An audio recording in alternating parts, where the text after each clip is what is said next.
दोस्तों, कमर की पेटी बांध लो क्योंकि डर लगता है। मेरा नाम प्रताप है और मैं महाराष्ट्र में रहता हूँ। ये घटना उस समय की है जब मैं देर रात लोकल ट्रेन में सफ़र कर रहा था। मैं आने वाले खतरों से अनजान था। ट्रेन में बहुत ही कम लोग थे, लगभग पूरी बोगी खाली थी। जब मैंने घड़ी में वक्त देखा तो रात के 11:30 बज रहे थे। सब कुछ ठीक चल रहा था।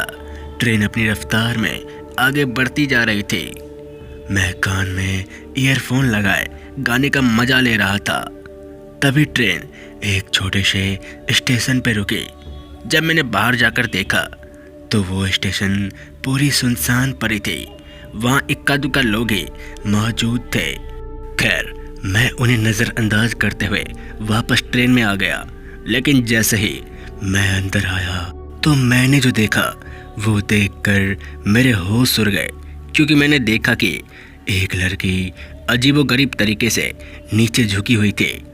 मैं उसे देखकर बहुत ज़्यादा डर गया। लेकिन अब उस ट्रेन में मैं और वो लड़की के अलावा कोई नहीं थे। बाकी जितने भी लोग थे सब उतर चुके थे। फिर मैंने उससे कहा, ऐसे क्या कर रही हो? कौन हो तुम? इस पर उसने कुछ जवाब नहीं दिया।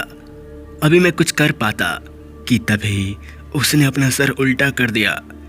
ये देखकर मेरी वहीं फट गई। मुझे मेरी आंखों पर विश्वास नहीं हो रहा था।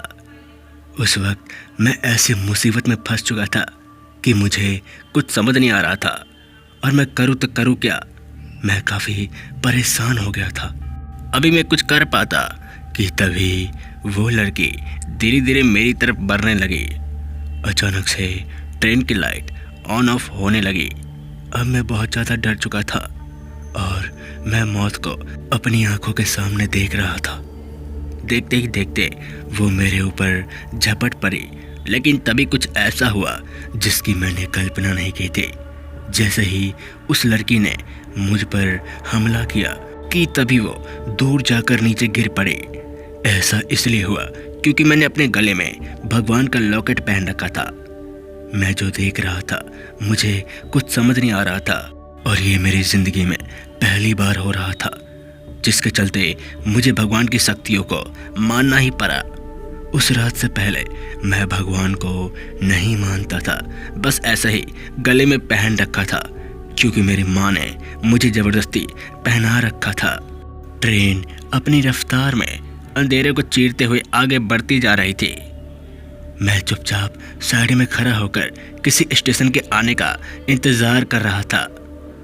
वो लड़की एक बहुत ही खतरनाक शैतान थी जो अब गायब हो चुकी थी।